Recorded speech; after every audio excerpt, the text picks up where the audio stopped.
Je pense que ces questions sont fondamentales.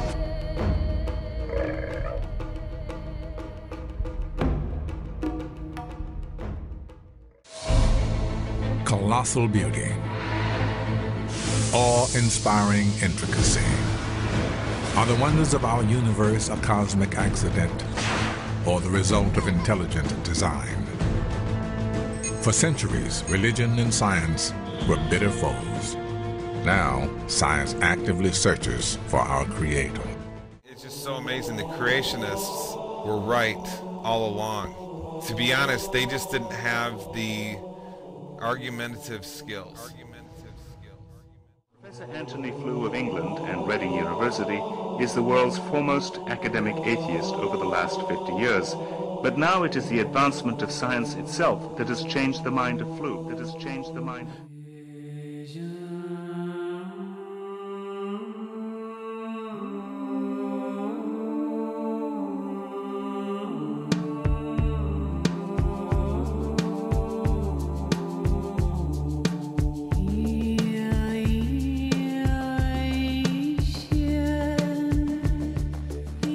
Ces deux domaines sont des domaines séparés, avec des buts séparés, mais qu'il est intéressant de confronter, de rassembler.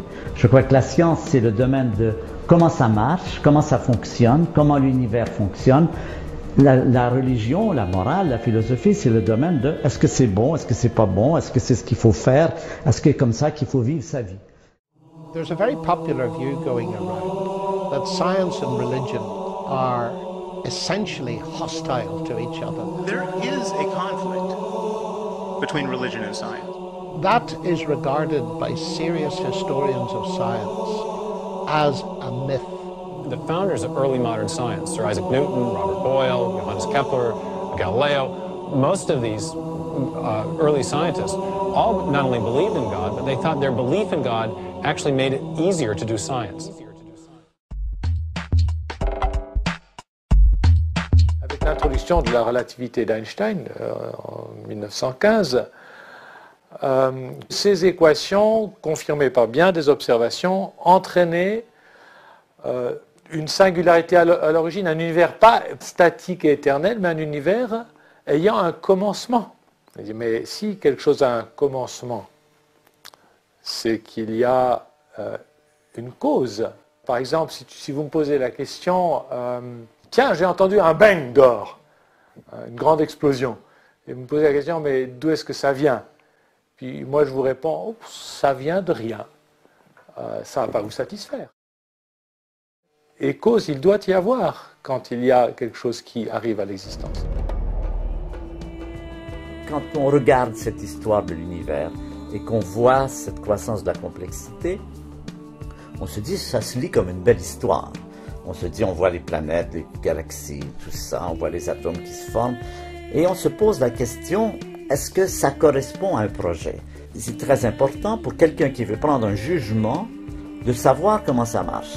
La question de savoir qu'est-ce qu'il y a derrière tout cela, c'est une question dont la seule réponse valable pour la personne qui la pose, c'est sa réponse à elle. Mais pour revenir à la question que vous avez posée, à savoir à quoi ça sert tout ça. Ben oui. Question de fond. Cette question, en fait, renvoie à une question fondamentale qui est est-ce que l'univers a un sens? Et on se rend compte, en examinant son évolution depuis l'origine jusqu'à aujourd'hui, qu'en effet, l'univers a un sens parce que il illustre à travers son évolution toute l'histoire de la complexité. Lorsque l'univers apparaît à l'instant du Big Bang, il est très très simple. C'est un univers qui est composé de particules élémentaires. En revanche, quelques centaines de millions d'années après, en se refroidissant, en perdant de l'énergie, l'univers devient de plus en plus complexe. Il engendre des étoiles, il engendre les galaxies, il engendre... plus tard les planètes, etc. D'abord, il engendre des étoiles de première génération qui vont exploser, qui vont fabriquer les éléments lourds. Ensuite, ce sont des planètes, des petits soleils qui apparaissent. Et puis, à un moment donné, 4,5 milliards d'années, il y a 4,5 milliards d'années, sur la Terre, eh bien, la vie apparaît. Bon. Tout ça illustre l'aventure de la complexité. Nous sommes aujourd'hui, au fond, dans une situation où l'univers est beaucoup plus complexe qu'au début. Ça veut dire qu'il a un sens, ça veut C'est dire très qu'à émouvant chaque instant... de constater cette complexité qui augmente et cette transformation d'une matière élémentaire et désorganisée en quelque chose de plus en plus organisé. Et tout ceci en regardant à l'origine une information qui est, elle, infiniment riche, infiniment symétrique en quelque sorte et harmonique. Voilà. C'est-à-dire qu'en réalité, l'univers, dans toute sa longue histoire, va accomplir l'information du départ. C'est-à-dire qu'en fait, d'une certaine manière, l'univers va se spiritualiser.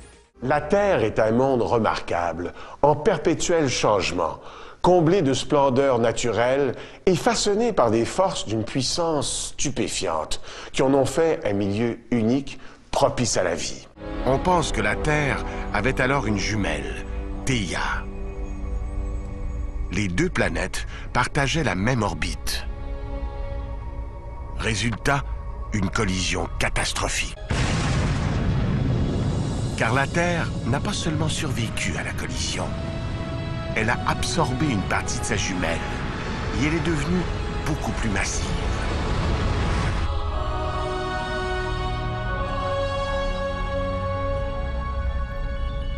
La première conséquence a été l'accroissement de la gravité de la Terre.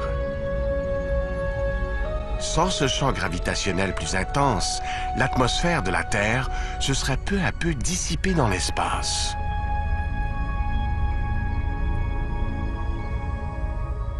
Même l'atmosphère doit être retenue par la gravité.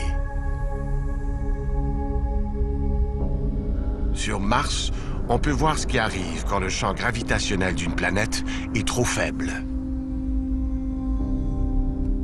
Mars a déjà eu une atmosphère semblable à celle de la Terre, avec ses pluies, ses rivières et ses nuages. Mais Mars est plus petite que la Terre, et pendant des millions d'années, sa faible gravité a laissé fuir son atmosphère. Mais après avoir dévoré une partie de sa jumelle, notre planète a eu un champ gravitationnel assez fort pour retenir une bonne couche d'atmosphère. Et une grande partie de ce qui rend la Terre si spéciale dépend de son atmosphère unique. Elle conserve la chaleur de la planète. Elle crée les variations du climat. Et elle nous fournit l'oxygène que nous respirons. Mais l'atmosphère joue un rôle essentiel à la vie sur la Terre. Elle la protège. Le début de la science, c'est comment tu vois les éléments. Vous avez Jean-Paul Sartre écrivait sur Charles Baudelaire une chose très intéressante. Vous savez la différence entre Charles Baudelaire et les autres poètes? C'est que Charles Baudelaire, quand il voyait un arbre, il voyait au-delà de cet arbre. Que les autres, quand ils voient un arbre, ils ne voient qu'un arbre. Et bien dans cette formulation poétique, il y a une dimension fondamentale. C'est que tu peux voir un arbre et te dire c'est qu'un arbre, j'en fais ce que je veux, si c'est qu'un arbre, je l'arrache. Mais si cet arbre devient signe du créateur de l'arbre, tu n'arraches pas l'arbre qui appartient au créateur de l'arbre. Il t'a dit dans la façon dont tu avais de le voir qu'il était un signe de qui l'avait créé. Tu le respectes au moment où tu le regardes. C'est ça le signe.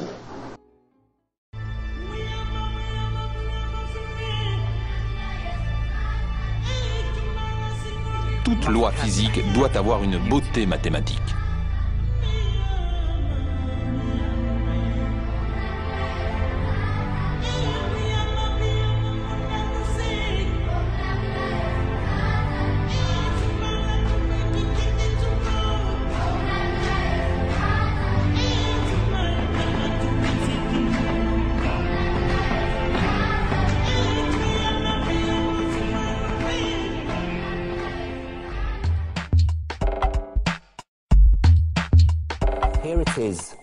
Voici l'équation de Dirac. Gamma mu, facteur de idéron moins EA mu, psi, égale M psi. N'essayez pas de comprendre. Regardez-la simplement comme la merveille qu'elle est. Parce que derrière ces symboles, il y a la description parfaite du fonctionnement de la réalité à son niveau fondamental. C'est le code secret qui permet de décrypter la nature. Avec une élégance mathématique parfaite, l'équation de Dirac décrit une particule atomique voyageant à une vitesse proche de celle de la lumière.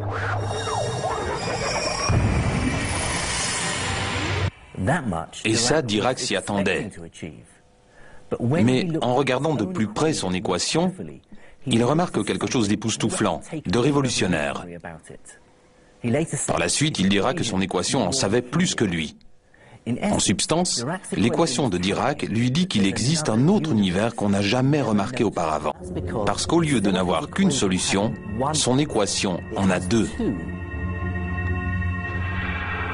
La première décrit l'univers qu'on connaît, constitué des atomes qui nous sont désormais familiers. La seconde décrit une sorte d'image miroir de notre univers, constitué d'atomes dont les propriétés sont en quelque sorte inversées. Les fans de science-fiction se doutent de ce qui va suivre.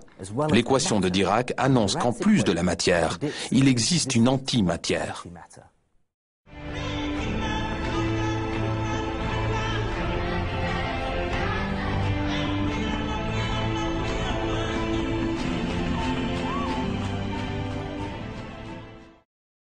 Le cerveau humain n'est pas très gros. Un peu plus d'1 kilo de tissu mou. Mais il peut produire des idées capables de transformer le monde. Il peut contenir des personnalités aussi diverses que Martin Luther King ou Gengis Khan. Il sait même ce qu'il est. Il a la conscience de soi. Et nous pensons qu'il a une âme. Mais d'où vient cette âme? La conscience est-elle un produit du cerveau? Et peut-elle lui survivre? Chaque soir, quand nous nous endormons, notre conscience nous échappe. La définition la plus simple de la conscience est ce qui s'en va quand nous tombons dans un sommeil sans rêve. Mais en vérité, le cerveau ne s'éteint pas du tout. Les neurones ou cellules nerveuses sont en réalité aussi actifs que lors des phases d'éveil. Ce qui caractérise un humain, c'est sa conscience. Nous sommes capables de percevoir la beauté et la grâce, d'éprouver de l'amour et de la joie. Nous avons besoin de nous exprimer. L'art et la culture nous sont nécessaires. Nous aspirons à la raison, nous éprouvons de la nostalgie. Toutes ces facultés de notre conscience ne sont pas de nature matérielle. Alors sont-elles compatibles avec la conception qui veut que l'être humain ne soit qu'une sorte de machine biologique? Certainement pas. Dans une conception matérialiste du monde, notre conscience, elle aussi, devrait être définissable matériellement, ce qui est difficilement concevable, trop contradictoire avec ce que nous ressentons. Contrairement aux idées reçues, la science n'exige pas que nous ayons une conception matérialiste du monde. On peut même définir la physique quantique moderne comme la description du fait que la matière doit son existence et sa cohésion à des facteurs immatériels. Et en observant ces facteurs immatériels, je constate qu'ils sont étonnamment proches de ce qu'on nomme intuitivement la conscience. Si nous partons du fait que le noyau de notre conscience n'est pas matériel, nous pouvons dire que l'âme est le siège de notre conscience.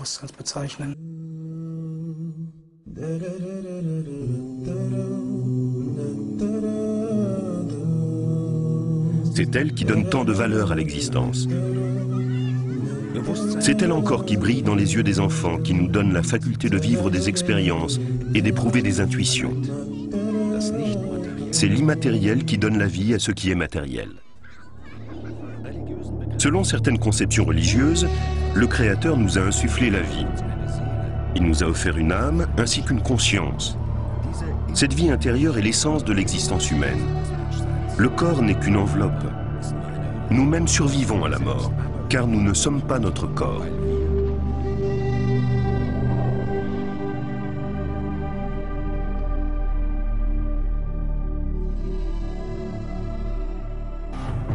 Le monde que nous croyons connaître, le monde solide et rassurant, se révèle n'être qu'une portion infime d'un univers infiniment plus étrange et plus beau que dans nos rêves les plus fous. Notre réalité n'est qu'une illusion. Notre réalité n'est qu'une illusion. Notre réalité n'est qu'une illusion.